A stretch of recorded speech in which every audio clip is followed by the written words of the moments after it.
Bom dia, meus amores, tudo bem?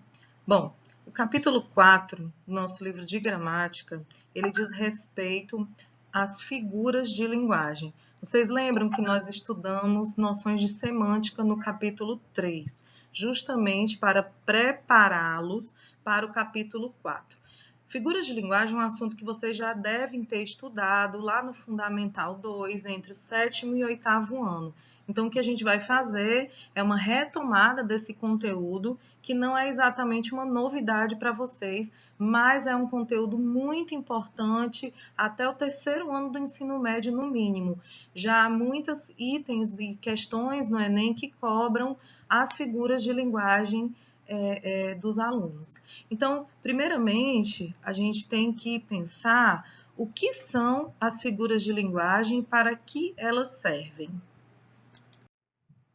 Bem, as figuras de linguagem, que são chamadas figuras de estilo, são recursos estilísticos usados para dar maior ênfase à comunicação e torná-la mais bonita. Não só bonita, mas eu diria enfática. As figuras de linguagem são recursos que o emissor do texto utiliza para dar ênfase ao que ele quer expressar. Então, se eu quero contar uma piada, uma anedota, se eu quero provocar humor, se eu quero provocar reflexão, né, sentimento crítico, pensar, despertar criticidade no leitor, no receptor, no interlocutor, eu vou utilizar recursos na construção do meu texto. Por exemplo, as figuras de linguagem, elas vão adquirir uma função.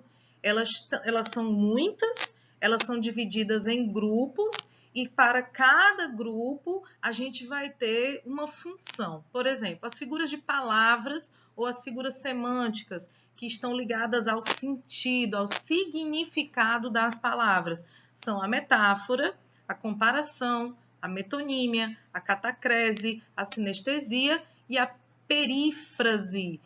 Calma, são nomes novos para alguns, outros devem se lembrar, eu tenho certeza que pelo menos metáfora, comparação, são nomes que estão aí na memória de vocês, afinal de contas, vocês, como eu, como todos nós, utilizamos metáforas na nossa fala, no dia a dia, no nosso cotidiano. A gente também gosta muito de ouvir música, então a música, a letra de uma composição musical, ela é composta basicamente de metáforas, porque é um recurso poético, é um recurso metafórico, é um recurso figurado. Então é necessário quem compõe uma música, quem compõe uma letra e quem escreve poesia, principalmente. Então metáfora, comparação são figuras de linguagem bem mais comuns, ok?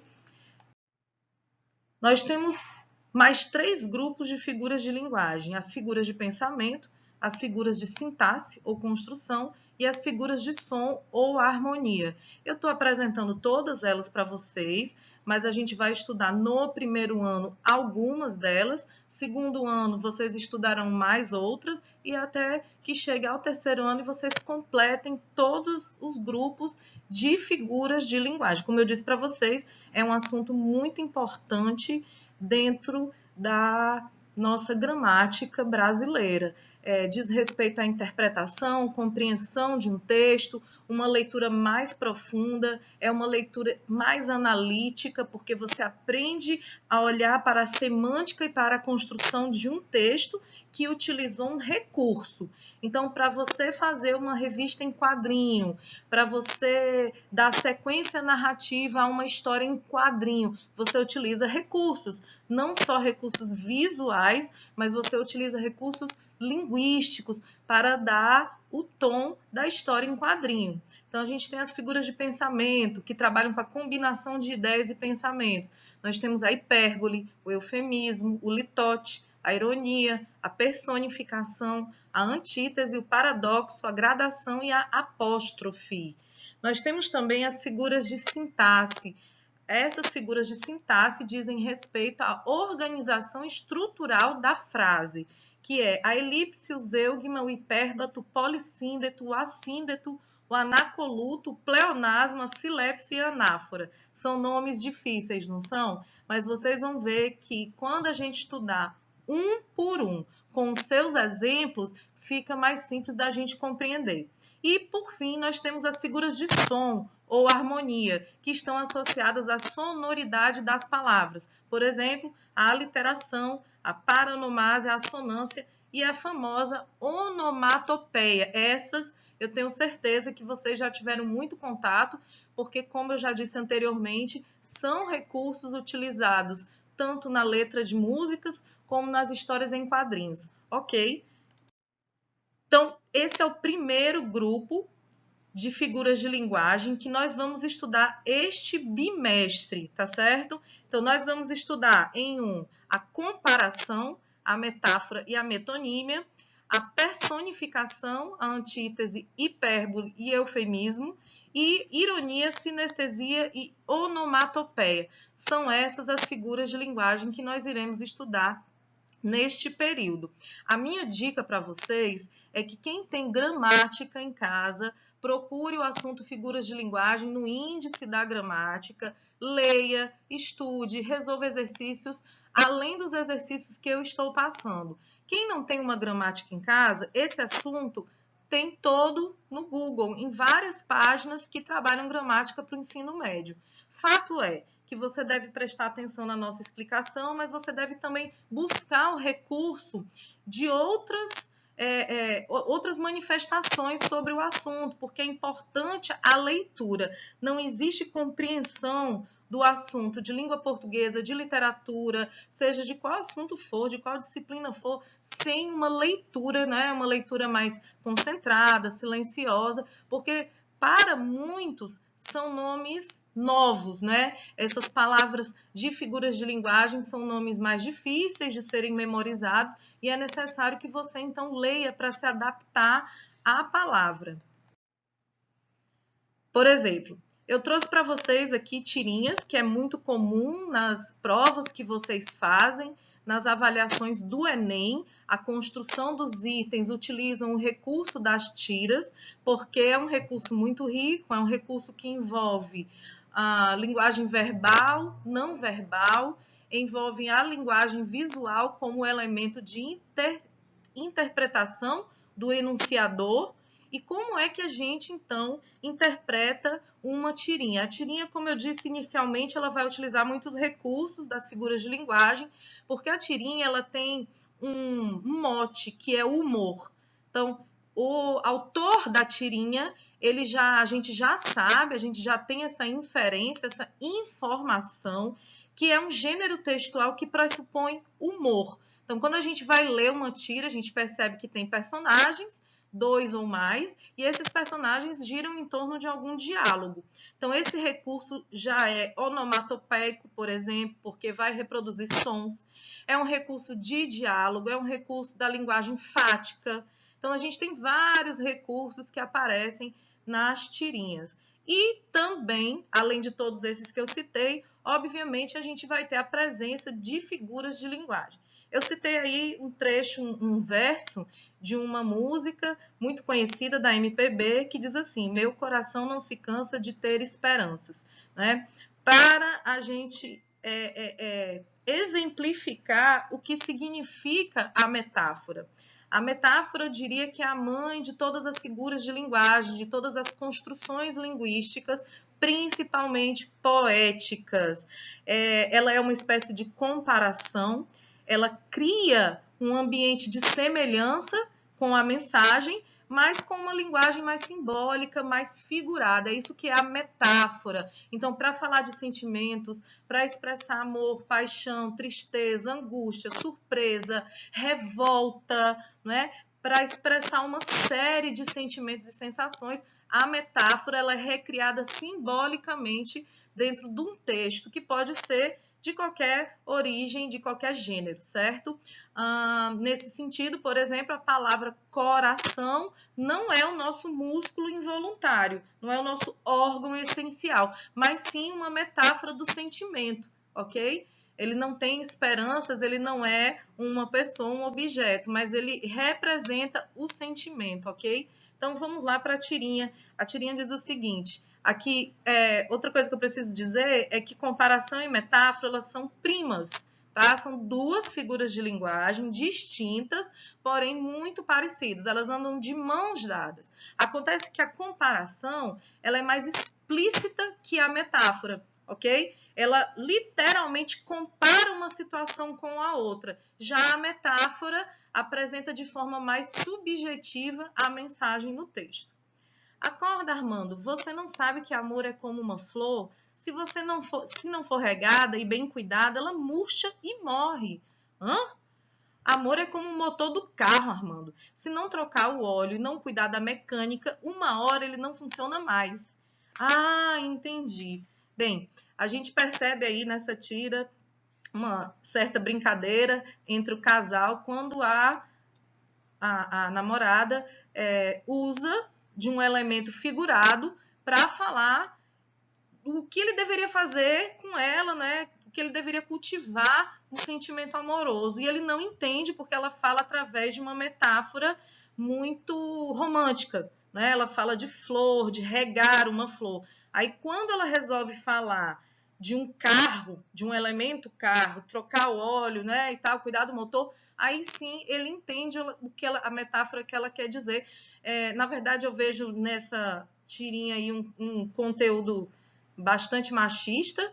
A gente não pode esquecer de analisar as questões de gênero quando a gente lê os textos, em que no universo feminino e masculino, carro é coisa de homem. Imagina que tirinha mais machista, né? Mas, bom, ela quis, então, mostrar que ele só vai entender o sentimento amoroso quando ela compara os cuidados do amor com os cuidados que se tem que ter com o carro. Nesse sentido, há uma comparação entre o sentimento amoroso e o cuidado com o carro.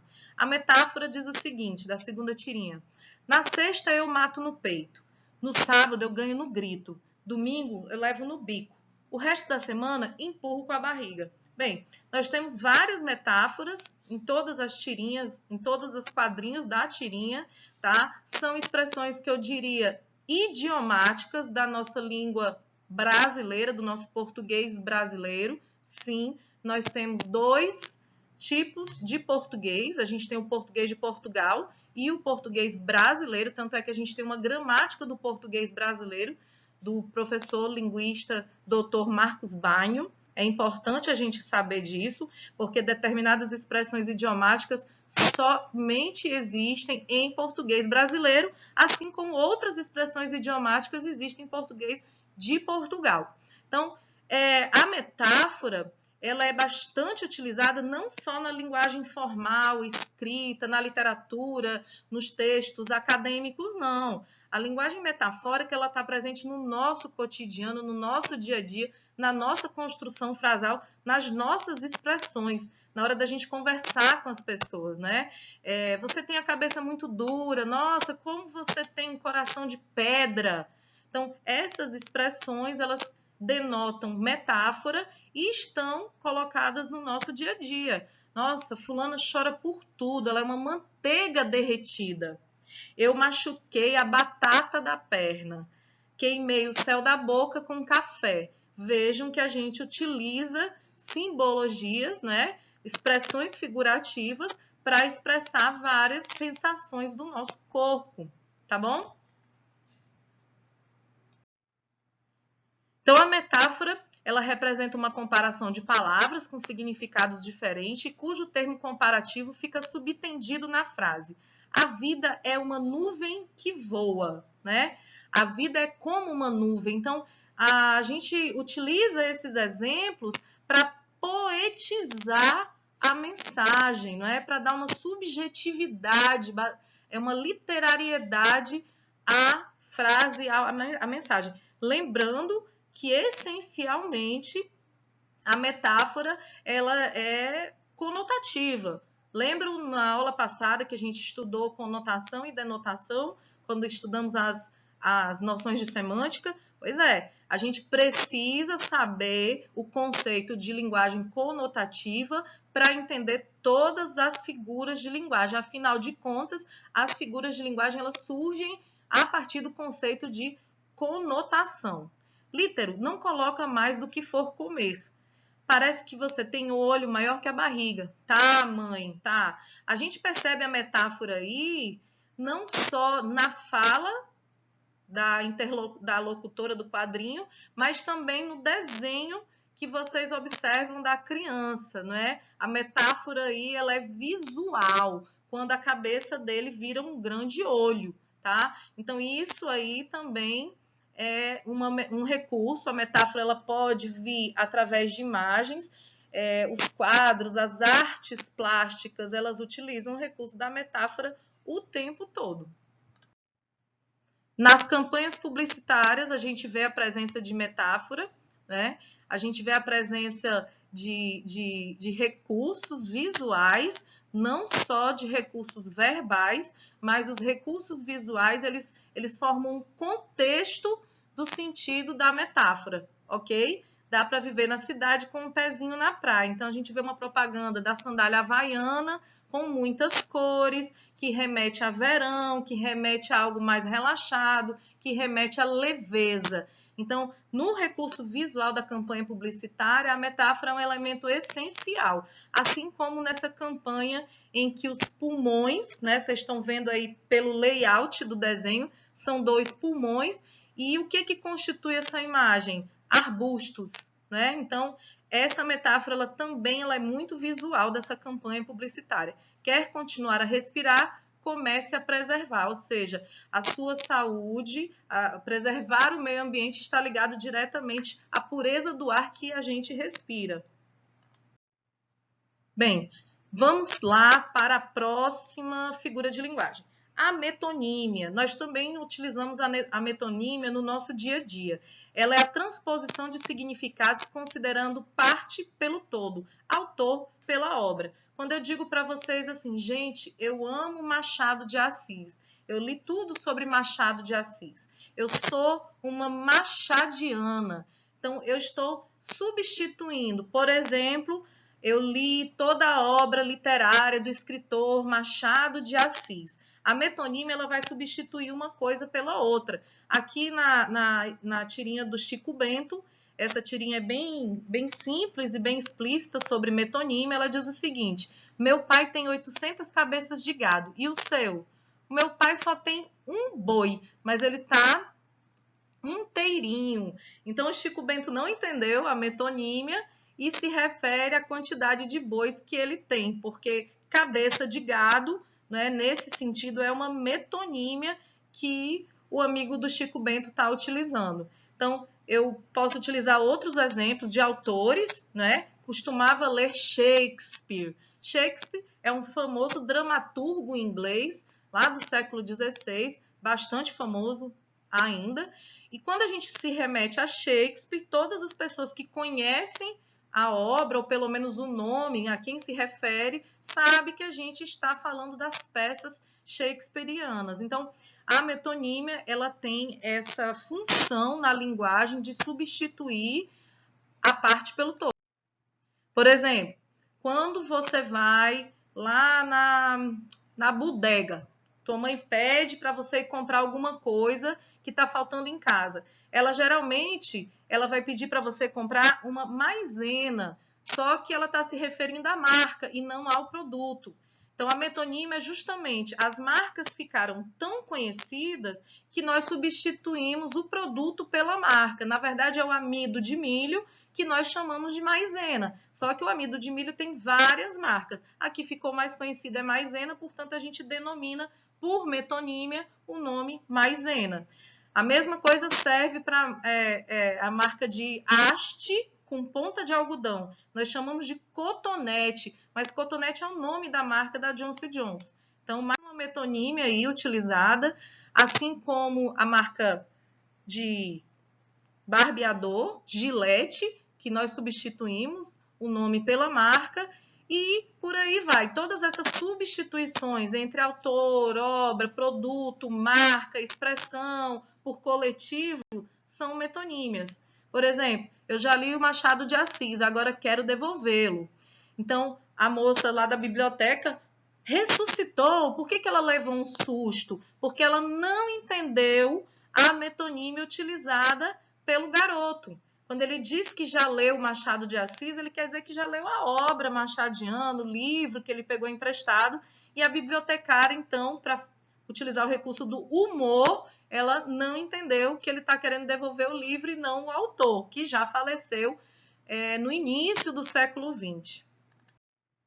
Bom, aqui nós temos mais exemplos de metonímia, tá? Nós temos o exemplo de como a gente fala e o nome correto. Quando você vai comprar macarrão instantâneo, você diz que vai comprar miojo. Quando você vai comprar palha de aço, você diz que vai comprar bombril, tá? Quando você vai comprar uma gilete, né, uma lâmina de barbear, desculpa, você diz que vai comprar gilete. E aí, sucessivamente, a gente vai substituindo os nomes, tá? Pelas marcas. Essas são as mais conhecidas metonímias.